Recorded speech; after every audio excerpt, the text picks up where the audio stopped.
ఇంటి గుట్టు లంకకు చేటుగా మారనుందా? ఆంధ్రప్రదేశ్లో జగన్మోహన్ రెడ్డి ముఖ్యమంత్రిగా ఉన్నప్పుడు చోటు చేసుకున్న లిక్కర్ కుంభకోణంలో సిట్ అధికారులు తవ్వుతున్న కొద్దీ వెలుగులోకి వస్తున్న విషయాలను గమనిస్తే ఇది నిజం అని నమ్మాల్సిందే. ఈ కుంభకోణానికి సంబంధించిన మూలాలన్నీ తాడేపల్లి ప్యాలెస్ లోనే ఉన్నాయని ఈ కేసులో ఇప్పటికే అరెస్ట్ అయిన నిందితులు సిట్ అధికారులకు చెబుతున్న దాన్ని బట్టి అర్థమవుతోంది. మద్యం ఉత్పత్తి కంపెనీలు ఎన్నికల సమయంలో ప్రధాన రాజకీయ పార్టీలకు విరాళాలు ఇవ్వడం సహజం. అయితే మద్యం కొనుగోళ్లలో అధికారంలో ఉన్నవాళ్లు గతంలో పెద్దగా జోక్యం చేసుకునేవారు కారు. డిమాండ్ కు అనుగుణంగా ఆయా కంపెనీలకు చెందిన మద్యాన్ని అధికారులే కొనుగోలు చేసేవారు. 2019 వరకు ఇదే విధానం తెలుగునాట అమల్లో ఉంది. జగన్మోహన్ రెడ్డి అధికారంలోకి వచ్చిన తర్వాత మద్యం కొనుగోళ్ల వ్యవహారాన్ని సమూలంగా మార్చివేసి దాన్ని ఒక పాడి ఆవుగా మార్చేశారు. ప్రజల్లో పాపులర్ అయిన బ్రాండ్లను పక్కన పెట్టి కమిషన్లు ముట్టజెప్పిన కంపెనీల మద్యాన్ని మాత్రమే కొనుగోలు చేసే విధానాన్ని తెర మీదకు తెచ్చారు.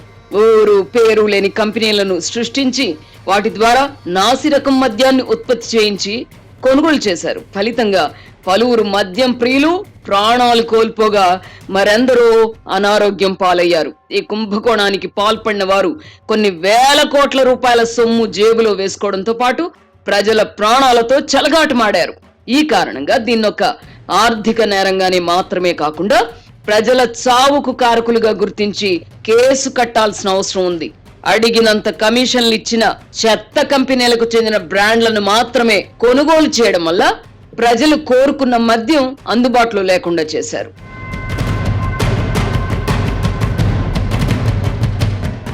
మద్యాన్ని ప్రధాన ఆదాయ వనరుగా మార్చుకున్న పాలకులు మద్యం కొనుగోళ్ల విధానం రూపకల్పనకు భారీ కసరత్తు చేశారు. వాసుదేవరెడ్డి, సత్యప్రసాద్ అనే అధికారులను ఏరి కోరి మరీ తెచ్చుకొని మద్యం కొనుగోళ్ల బాధ్యతను అప్పగించారు. ఇసుక, మద్యంను సొంత ఆదాయ వనరులుగా మార్చుకున్న ఘనత జగన్ అండ్ కోకు మాత్రమే చెల్లింది. గత పాలకులు ఎవరు ఇసుకను ఆదాయ వనరుగా చూడలేదు. ఇసుక నుంచి డబ్బు పిండుకునే ఆలోచన చేయలేదు. జగన్ రెడ్డి ముఖ్యమంత్రి అయ్యాకే ఇసుకను కూడా పార్టీకి ప్రధాన ఆదాయ వనరులలో ఒకటిగా చేర్చారు. ఈ కారణంగా ఇసుక ధరలు పెరిగి ప్రజలు ఆర్థికంగా మాత్రమే నష్టపోయారు. కానీ మద్యం విషయంలో అలా కాదు. ఆరోగ్యాలు దెబ్బతిని ప్రాణాలు కూడా కోల్పోయారు. లిక్కర్ కుంభకోణంలో అరెస్టు కాబడిన వారితో పాటు విచారణకు హాజరైన నిందితులు చెప్పిన వివరాల ప్రకారం ఈ వ్యవహారంలో భాగస్వామ్యం ఉన్న ప్రతి ఒక్కరూ అమానవీయంగా వ్యవహరించారు. తమ ధనదాహం పేదల ఉసురు తీస్తుందన్న విషయాన్ని విస్మరించారు. అధికారం శాశ్వతమని భావించి సమాజమే ఉలికిపాటుకు గురయ్యే స్థాయిలో దోపిడీకి పాల్పడ్డారు. మద్యం కుంభకోణంలో ప్రధాన పాత్ర పోషించిన బ్రూవరేజెస్ కంపెనీ ఎండీగా పనిచేసిన వాసుదేవరెడ్డి, మరో అధికారి సత్యప్రసాద్ అప్పట్లో ఏం జరిగిందో, ఎవరి ప్రోద్బలంతో తాము అలా చేయవలసి వచ్చిందో న్యాయాధికారి ఎదుట చెప్పేశారు.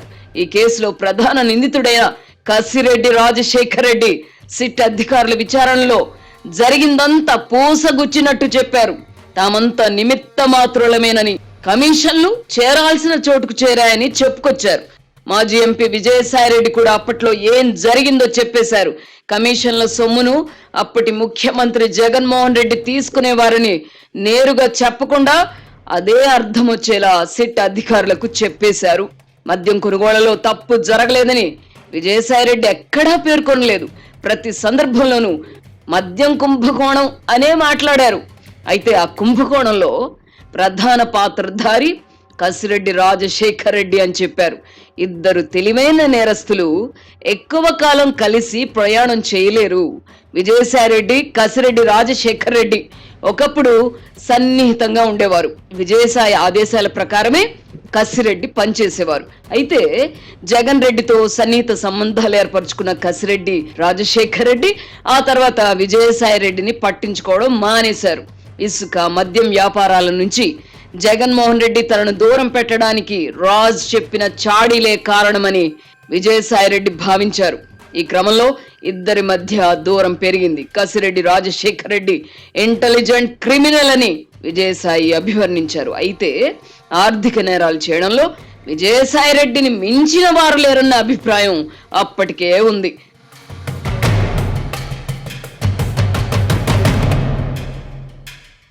జగన్మోహన్ రెడ్డితో మాయా వ్యాపార సామ్రాజ్యాన్ని నిర్మింపజేయడంలో విజయసాయి రెడ్డిదే ప్రధాన పాత్ర అన్నది అందరికీ తెలిసిన విషయమే. అధికారం, డబ్బు మనుషులను కుదురుగా ఉండనివ్వదు. ఈ రెండు వచ్చినప్పుడు ప్రాణ స్నేహితులు కూడా విడిపోవడం చూసాం. రక్త సంబంధాలను మరిచిపోయి కొట్టుకోవడం చూస్తున్నాం. తనకు వ్యతిరేకంగా ఎవరు ఏది మాట్లాడినా వారి వెనుక చంద్రబాబు ఉన్నారని జగన్మోహన్ రెడ్డి ఆరోపిస్తారు గాని వాస్తవానికి వారి వెనక డబ్బు, అధికారం ఉన్నాయి. దివంగత రాజశేఖర్ రెడ్డి కుటుంబంలో కలతలు ఏర్పడడానికి ఈ రెండు కారణం కాదా? అధికారం, తద్వారా సమకూరిన డబ్బును రక్తం పంచుకు పుట్టిన షర్మిలతో పంచుకోవడానికి జగన్మోహన్ రెడ్డి సిద్ధపడి ఉంటే వారి మధ్య గొడవలు జరిగేవి కావు కదా. సొంత అన్నపై కత్తులు దూయడానికి షర్మిల సిద్ధపడ్డారంటే ఆస్తుల పంపకంలో న్యాయం చేయకపోవడమే కారణం కాదా? చివరకు తుచ్చమైన ఆస్తుల కోసం సొంత తల్లి విజయలక్ష్మి పైనే జగన్మోహన్ రెడ్డి కేసు వేశారు కదా. జగన్మోహన్ రెడ్డి తన తల్లి, చెల్లిపై కేసు వేయడానికి కూడా చంద్రబాబే కారణమని చెప్పగలరా? పులివెందులపై పెత్తనం ఎవరికి దక్కాలి అన్న వివాదం తలెత్తడం వల్లనే కదా వైఎస్ వివేకానంద రెడ్డి దారుణ హత్యకు గురయ్యారు. రక్త సంబంధికులను ఖైదు చేయించడం, హత్యలు చేయించడం మొఘలు సామ్రాజ్య కాలంలో జరిగాయని చరిత్ర పుస్తకాల్లో చదివాం. ఇప్పుడు మళ్ళీ ఇంత కాలానికి వైఎస్ రాజశేఖర్ రెడ్డి కుటుంబంలో అలాంటివి జరగడం చూస్తున్నాం.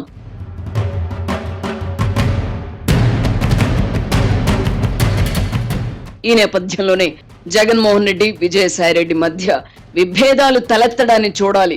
విజయసాయి రెడ్డి చెబుతున్నట్టుగా 2019 వరకు వైసీపీలో అన్ని తానే నడిపించారు. అప్పుడు అధికారంలో ఉన్న వారికి వ్యతిరేకంగా ఎన్నో కుటిల పన్నాగాలు పన్నారు. జగన్మోహన్ రెడ్డికి కుడి భుజంగా వ్యవహరించారు. ఈ క్రమంలో 2019లో వారి కుట్రలు ఫలించి జగన్మోహన్ రెడ్డి ముఖ్యమంత్రి అయ్యారు. అప్పటి వరకు పార్టీలో నంబర్ 2గా ఉన్న విజయసాయి రెడ్డి ప్రభుత్వంలో కూడా నంబర్ 2గా చలామణి కావచ్చునని భావించారు. ఏడాదికి పైగా అంతులేని అధికారాన్ని చలాయించారు కూడా.